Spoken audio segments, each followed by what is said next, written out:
Greetings students. आज हम discuss करेंगे पार्टनरशिप डिसोल्यूशन में रियलाइजेशन अकाउंट कैसे प्रिपेयर किया जाए। तो सबसे पहले स्टूडेंट्स आपको जानना जरूरी है कि क्वेश्चन में गिवन क्या होगा। रिमेंबर, क्वेश्चन में गिवन होगी कि जिस दिन हम पार्टनरशिप को फर्म को डिसॉल्व करने जा रहे हैं यानी बिजनेस बंद करने जा रहे हैं, उस दिन बैलेंस शीट गिवन होगी। बैलेंस शीट में एसेट्स और लायबिलिटीज, बैलेंस शीट के साथ ही just below the balance sheet यानी बैलेंस शीट के नीचे अदर इंफॉर्मेशंस होंगी। अदर इंफॉर्मेशन में दिया होगा कौन सी एसेट्स कितनी वैल्यू में सेल हुई है और हमने किस लायबिलिटी की कितनी पेमेंट की है। तो क्वेश्चन में आपको ये गिवन होगा। तो आज हम लोग एक सिंपल परफॉर्मा सिंपल फॉर्मेट लेकर चलेंगे विद जर्नल एंट्रीज ऑल्सो कि रियलाइजेशन अकाउंट को प्रिपेयर कैसे किया जाए। तो फर्स्टली देखिए, बैलेंस शीट गिवन है क्वेश्चन में। बैलेंस शीट में हमारे पास लायबिलिटीज हैं, creditors, bills payable, outstanding expenses, bank loan, A's loan, A partner भी है याद रखिए, general reserve, profit and loss, capitals हैं ए की और बी की। एसेट साइड देखिए, cash, bank, stock, debtors, furniture, land and building, plant and machinery, goodwill, patents, profit and loss. Profit and loss दोनों तरफ लिया है सिर्फ समझाने के लिए। अगर लाइबिलिटी साइड है तो प्रॉफिट है, एसेट साइड है तो ये लॉस होता है हमारा। लोन टू बी, ए और बी पार्टनर हैं देखिए, यानी ए ने फर्म को लोन दे रखा है और बी को फर्म ने लोन दिया हुआ है। तो इसको हम डिस्कस करेंगे यहाँ पर। अब रियलाइजेशन अकाउंट का परफॉर्मा देख लीजिए। एक अकाउंट है, ये स्टेटमेंट नहीं है याद रखिए। Left hand side debit side, right hand side credit side. तो हमें स्टार्ट कैसे करना है क्वेश्चन को। जब हम क्वेश्चन को स्टार्ट करें, रियलाइजेशन अकाउंट बनाएं, तो उस टाइम हमने अदर इंफॉर्मेशंस को नहीं देखना, यानी बैलेंस शीट के नीचे जो इंफॉर्मेशंस दी होंगी इस क्वेश्चन में मैंने नहीं ली हैं, लेकिन उनको हमने कंसिडर नहीं करना। तो हमें करना क्या है, सबसे पहले जितनी भी हमारी एसेट्स हैं उनको हम राइट ऑफ करेंगे। ये वर्ड है देखिए, राइट ऑफ। राइट ऑफ का मतलब कैंसिल कर देंगे बुक्स से। रिमेंबर बेटा, जब हम कोई बिजनेस शुरू करते हैं तो बिजनेस में एसेट्स आती हैं, यानी एसेट्स हम अरेंज करते हैं, एक्वायर करते हैं। तो एसेट्स हमेशा डेबिट होती हैं। देखिए, मशीनरी अकाउंट डेबिट, हमारा plant account debit, debtors debit, cash account debit, bank debit. यानी जब भी एसेट्स में इंक्रीज हो, एसेट्स हम एक्वायर करें तो ये हमेशा डेबिट होती है, यानी एसेट्स का डेबिट बैलेंस होगा। तो रियलाइजेशन अकाउंट करते टाइम हमें करना क्या है, देखिए, पार्टनरशिप फर्म हो गई है डिसॉल्व, तो एसेट्स तो रहेंगी नहीं। अब हम क्या करेंगे, जो एसेट्स का डेबिट बैलेंस है उसको क्रेडिट करके हम बुक्स ऑफ अकाउंट्स से एसेट्स को कैंसिल कर देंगे, राइट ऑफ कर देंगे। लेकिन कौन सी एसेट्स, ये ध्यान रखना है बेटा, कैश और बैंक बैलेंस को छोड़ देना है। यानी ये जो क्वेश्चन में कैश और बैंक बैलेंस है, ये अकाउंट अलग से बनते हैं, इनको हमें यहाँ ट्रांसफर नहीं करना रियलाइजेशन अकाउंट में। तो किसे ट्रांसफर करना है, अदर एसेट्स। अदर एसेट्स में देखिए, ये स्टॉक से लेकर एंड गुडविल एंड पेटेंट्स तक, यानी जितनी हमारी रियलाइजेबल एसेट्स होती हैं जिनको बेचा जा सकता है, सिर्फ उन्हीं एसेट्स को हम ट्रांसफर करेंगे। तो एसेट्स का डेबिट बैलेंस होता है, जब ट्रांसफर करेंगे तो ये क्रेडिट हो जाएंगी। अगर हम एक सिंपल सी जर्नल एंट्री देखें तो एसेट्स को हम राइट ऑफ कैसे करते हैं, रियलाइजेशन अकाउंट में ट्रांसफर करके, और हमारी जर्नल एंट्री हो जाएगी। देखिए, फर्स्ट एंट्री, एसेट्स को ट्रांसफर और राइट ऑफ करने के लिए रियलाइजेशन अकाउंट डेबिट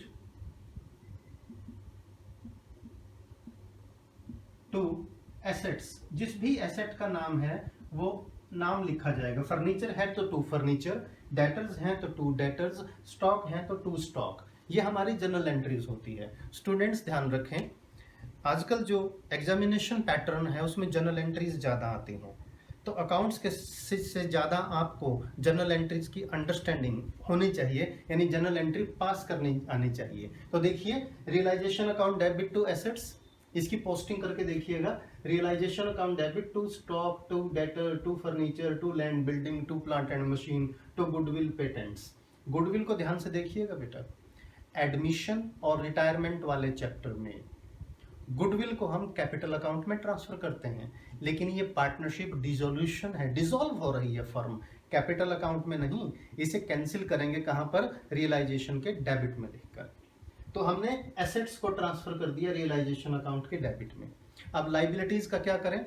लाइबिलिटीज का होता है देखिए क्रेडिट बैलेंस, क्योंकि ये हमारी लाइबिलिटीज हैं, इनका क्रेडिट बैलेंस होता है। जब इनको हम बुक्स ऑफ अकाउंट्स से कैंसिल करेंगे तो ये डेबिट हो जाएंगे, यानी लाइबिलिटीज डेबिट होंगी तो क्रेडिट क्या होगा? हमारा रियलाइजेशन अकाउंट। अब लाइबिलिटीज कौन कौन सी याद रखिएगा स्टूडेंट्स? एक्सटर्नल लाइबिलिटीज, यानी जो पैसा हमने बाहर वालों का पे करना है, एक्सटर्नल बाहरी लोगों को जो पेमेंट करनी है वो। अब इस क्वेश्चन में देखिए, we have creditors, bills payable, outstanding expenses, bank loan. हमारे पास ये 4 एक्सटर्नल लाइबिलिटीज है। ए पार्टनर है, एज लोन नहीं जाएगा, ये एक्सटर्नल लाइबिलिटी नहीं मानी जाती। तो चारों लाइबिलिटीज को हम ट्रांसफर करेंगे रियलाइजेशन अकाउंट के क्रेडिट में। देखिए, by creditors, by bills payable, by outstanding expenses, by bank loan. और याद रखना है स्टूडेंट्स, एसेट्स और लाइबिलिटीज को उसी वैल्यू पे ट्रांसफर करते हैं जिस वैल्यू पे ये बैलेंस शीट में गिवन हो। ट्रांसफर करते टाइम हमने अदर इंफॉर्मेशन या इनकी मार्केट वैल्यू को कंसीडर नहीं करना। तो लाइबिलिटीज ट्रांसफर करने की जनरल एंट्री देखिए क्या होगी। जब हमने लाइबिलिटीज ट्रांसफर की हैं तो लाइबिलिटीज ट्रांसफर करने की एंट्री नंबर 2, लाइबिलिटीज का क्रेडिट बैलेंस होता है। जब इनको ट्रांसफर करेंगे या कैंसिल करेंगे, बुक्स से राइट ऑफ करेंगे, तो liabilities account debit to realization account, ये हमारी जनरल एंट्री होती है। इस एंट्री की पोस्टिंग करके देखिए स्टूडेंट्स, रियलाइजेशन क्रेडिट हुआ है तो क्रेडिट में चला जाएगा। बाय लाइबिलिटीज यानी नाम से आएंगी individually, by creditors, by bills payable, by outstanding expenses, by bank loan. तो अब फर्स्ट स्टेप में हमने क्या किया? एसेट्स को रियलाइजेशन के डेबिट में ट्रांसफर किया, लाइबिलिटीज को क्रेडिट में ट्रांसफर किया। एसेट साइड से हमने 2-3 चीजें छोड़ दी हैं। देखिए, P&L, ये लॉस है, ये कैपिटल अकाउंट में जाता है। लेटर ऑन हम इसको डिटेल में डिस्कस करेंगे नेक्स्ट वीडियो में। लोन टू बी हमारा पार्टनर है, ये भी पार्टनर्स कैपिटल अकाउंट में जाता है, इसको हम रियलाइजेशन में नहीं लेते। तो ये था हमारा रियलाइजेशन में फर्स्ट स्टेप, जिसमें हमने एसेट्स को रियलाइजेशन के डेबिट में ट्रांसफर किया और लाइबिलिटीज को क्रेडिट में ट्रांसफर किया। अब हम देखेंगे अदर इंफॉर्मेशन, यानी बैलेंस शीट के नीचे इंफॉर्मेशंस दी होंगी। उन इंफॉर्मेशन में क्या गिवन होगा कि एसेट्स की सेल वैल्यू क्या है, यानी एसेट्स को हमने कितने में सेल किया या उसको सेल करने से कितना पैसा वसूल हुआ, रियलाइज हुआ, और लाइबिलिटीज की हमने कितनी पेमेंट की।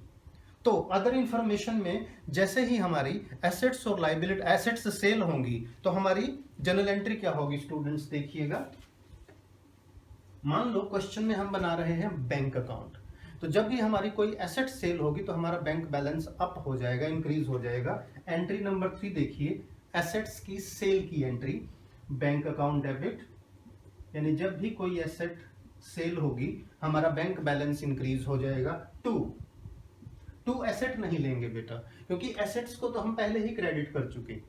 अब पार्टनरशिप डिसॉल्व हो रही है, एसेट्स का जो एग्जिस्टेंस था उसे हमने खत्म कर दिया, यानी एसेट्स का डेबिट बैलेंस था उसे हम ऑलरेडी क्रेडिट कर चुके। तो जो भी कहीं से पैसा आएगा तो एसेट की जगह किसे क्रेडिट करेंगे? हम रियलाइजेशन को क्रेडिट करेंगे। तो कोई भी एसेट सेल हो, bank account debit to realization account, हमारी ये जनरल एंट्री होगी स्टूडेंट्स, ध्यान से देखिएगा। इसकी पोस्टिंग करके देखो, रियलाइजेशन क्रेडिट हुआ है तो यहां लिखेंगे बाय बैंक अकाउंट, ये लिख दिया हमने। यानी जब एसेट्स को राइट ऑफ करते हैं तो वो डेबिट में आती हैं, और जब यही एसेट्स सेल हो जाएंगी तो ये क्रेडिट में आती हैं। लेकिन किस हेड के अंडर? By bank account. ऐसा क्यों हुआ? क्योंकि इसकी जनरल एंट्री हो गई bank account debit to realization account. यहाँ एक इंपॉर्टेंट बात जो आपको याद रखनी है, एसेट कितने में सेल हुई वो अदर इंफॉर्मेशन में दिया होगा बेटा, तो जितने में भी सेल हो वही वैल्यू यहाँ लेनी है आपको। और यहाँ लिखते टाइम आपने उस एसेट की बैलेंस शीट में कितनी वैल्यू थी उसको कंसीडर नहीं करना। फॉर एग्जांपल, बैलेंस शीट में बिल्डिंग थी 10 लाख की, यहाँ सेल हो गई 15 लाख की, आप कहोगे 5 लाख प्रॉफिट हो गया। आपने देखना ही नहीं है। प्रॉफिट या लॉस अल्टीमेटली रियलाइजेशन अकाउंट से लास्ट में आएगा। तो किसी एसेट को सेल करने पर प्रॉफिट हो रहा है या लॉस, उसे आप अलग से कैलकुलेट ना करें। एसेट सेल करने से अमाउंट कम आ रहा हो या ज्यादा आ रहा हो, जो भी एक्चुअल अमाउंट सेल का दिया हो वो आपने यहाँ मेंशन कर देना है। यानी कोई एसेट का जो एक्चुअल अमाउंट, मान लो डेटर्स थे 50,000 के डेटर्स थे, लेकिन उनसे मिले हमें 30,000, तो हम यहाँ 30 लिखेंगे बेटा। कंपैरिजन नहीं करेंगे कि ये प्रॉफिट हुआ या लॉस हुआ। यानी एसेट सेल होने से जो एक्चुअल वैल्यू मिलती है उसे हम क्रेडिट में बाय बैंक हेडिंग के अंडर रिकॉर्ड कर देंगे। अब लाइबिलिटीज का क्या करें? जैसे एसेट्स की वैल्यू दी हुई है, इसी तरह लाइबिलिटीज का भी मेंशन होता है अदर इंफॉर्मेशंस में, यानी नीचे जो इन्फॉर्मेशन दी हुई कि किस लाइबिलिटी की कितनी पेमेंट की।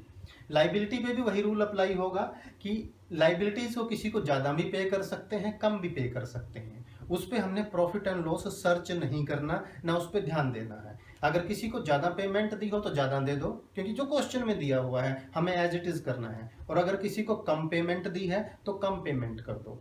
आपको कंपैरिजन नहीं करना बुक वैल्यू में और एक्चुअल पेमेंट में। तो अब देखिए, सबसे पहले एंट्री क्या होगी। रिमेंबर स्टूडेंट्स, जब भी हम किसी लाइबिलिटी की पेमेंट करते हैं तो हमारा कैश या बैंक बैलेंस डाउन होता है, डिक्रीज यानी क्रेडिट हो जाएगा। यानी हमारी एंट्री होती है टू बैंक अकाउंट, यानी बैंक तो क्रेडिट होगा, ये तो पक्का है। डेबिट किसे करें? लाइबिलिटीज को डेबिट नहीं कर सकते बेटा, क्योंकि लाइबिलिटीज को हम पहले ही कैंसिल कर चुके, बुक्स से राइट ऑफ कर चुके। तो लाइबिलिटी की जगह क्या होगा? रियलाइजेशन अकाउंट, यानी एंट्री नंबर 4 है ये हमारी। जब भी हम लाइबिलिटीज की पेमेंट करेंगे तो हमारी जनरल एंट्री हो जाएगी realization account debit to bank account. किसी भी लाइबिलिटी की पेमेंट करें तो इसी की पोस्टिंग करके देखो, रियलाइजेशन डेबिट हुआ है तो डेबिट में लिख दिया हमने टू बैंक, यानी जितनी भी पेमेंट्स होंगी वो रियलाइजेशन के डेबिट में होंगी, जितनी भी रिसीट्स होंगी, जो पैसा आएगा वो रियलाइजेशन के क्रेडिट में आता है। देखिए, लाइबिलिटीज जब हमने राइट ऑफ की तो क्रेडिट में आया, और अब जब इनकी पेमेंट करेंगे बेटा तो ये डेबिट में आ जाएगा। जिसको जितनी एक्चुअल पेमेंट करेंगे, ज्यादा भी हो सकती है, कम भी। मान लो बैंक लोन था, दे रखा था 10,000 रुपए, और यहाँ नीचे इंफॉर्मेशन में दे रखा है इसको 11,000 पे कर दो, तो हम 11,000 ही लिखेंगे बेटा। हम कंपैरिजन नहीं करेंगे कि उसे 1,000 का क्या करेंगे जो प्रॉफिट या लॉस हुआ। नो, एक्चुअल पेमेंट चाहे वो ज्यादा हो या कम हो, एक्चुअल पेमेंट को अपने टू बैंक में यहाँ रिकॉर्ड कर देना है। इसकी जनरल एंट्री हुई है realization account debit to bank account. अब एक 5th ट्रांजेक्शन और लेके चलते हैं हम। ये जो एक पूरी प्रोसेस चल रही है, एसेट्स को सेल करना और लाइबिलिटीज को पेमेंट करना, इसे रियलाइजेशन प्रोसेस बोलते हैं। इसके लिए हम किसी की हेल्प भी ले सकते हैं और किसी को अपॉइंट कर सकते हैं। उस प्रोसेस में कुछ हमारे एक्सपेंसेस हो सकते हैं, यानी कुछ खर्चा आ सकता है, उसे बोलते हैं रियलाइजेशन एक्सपेंसेस। यानी जो हमारी 5th एंट्री है वो रियलाइजेशन एक्सपेंसेस के लिए है कि एसेट्स को सेल करते टाइम और लाइबिलिटीज की पेमेंट करते टाइम अगर कुछ पैसा खर्च हो जाए तो वो कहाँ आएगा? रिमेंबर बेटा, किसी भी एसेट को सेल करने से पैसा आए तो रियलाइजेशन के क्रेडिट में, ध्यान रखिएगा। किसी भी तरह की पेमेंट हो तो वो डेबिट में आएगी। जैसे लाइबिलिटीज की पेमेंट हो गई, इसी तरह रियलाइजेशन एक्सपेंसेस, यानी एसेट्स को सेल करते टाइम और लाइबिलिटीज की पेमेंट करते टाइम जो भी है, अगर कुछ एक्सपेंसेस हैं जो अदर इंफॉर्मेशन में दे रखे हैं तो उसके लिए हमारी एंट्री होगी रियलाइजेशन अकाउंट डेबिट टू, हमारा बैंक बैलेंस कम हो जाएगा, टू बैंक अकाउंट। अब इसकी पोस्टिंग देखो बेटा, ये हो गया यहाँ पे टू बैंक, यानी realization account debit to bank account. ये रियलाइजेशन एक्सपेंसेस के लिए एंट्री हो गई। तो ये था हमारा रियलाइजेशन अकाउंट। इसको प्रिपेयर करते टाइम बाकी कई सारे टॉपिक हैं, जैसे लोन का ट्रीटमेंट क्या होगा, अनरिकॉर्डेड एसेट्स का क्या होगा, अनरिकॉर्डेड लाइबिलिटीज का क्या होगा, रिजर्व्स का क्या होगा, वो हम अगले वीडियो में डिस्कस करेंगे। हम इसको सिंपल वे में लेकर चल रहे हैं ताकि बेसिक क्लियर हो आपको। तो ये देखिए, अब हमने रियलाइजेशन अकाउंट प्रिपेयर कर दिया स्टूडेंट्स।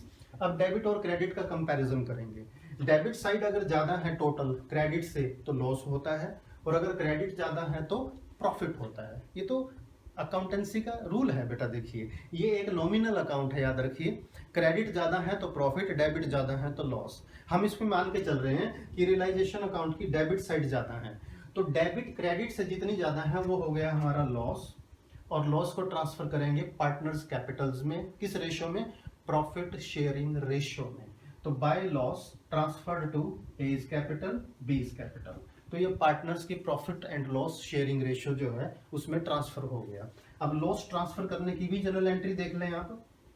जब भी हम कोई लॉस कैपिटल अकाउंट में ट्रांसफर करते हैं तो कैपिटल डेबिट होते हैं बेटा, क्योंकि कैपिटल अकाउंट की नेचर क्या है? कैपिटल इंक्रीज होती है तो क्रेडिट, और अगर डिक्रीज होती है तो डेबिट। तो लॉस के केस में हमारी एंट्री हो जाएगी पार्टनर्स कैपिटल अकाउंट डेबिट, यानी A is capital account debit. मान लो ए और बी दो पार्टनर हैं, D is capital account debit to realization account. ये है लॉस को कैपिटल अकाउंट में ट्रांसफर करने की एंट्री, और रियलाइजेशन अकाउंट के क्रेडिट में लिखेंगे। इस वीडियो को स्टूडेंट्स बार बार देखें, अच्छे से समझें, आपके बेसिक्स बिल्कुल क्लियर हो जाएंगे। विद जर्नल एंट्रीज करें। इस वीडियो अगले वीडियोस भी देखें, जो रियलाइजेशन अकाउंट और कैपिटल अकाउंट से रिलेटेड जितनी भी बेसिक या कॉम्प्रिहेंसिव प्रॉब्लम है उनको डिस्कस किया जाएगा। वीडियो को लाइक और शेयर जरूर करें, अपने जो फ्रेंड्स हैं उनको जरूर बताएं, हर किसी को बेनिफिट मिलना चाहिए, और वीडियो को सब्सक्राइब जरूर करें। Thank you.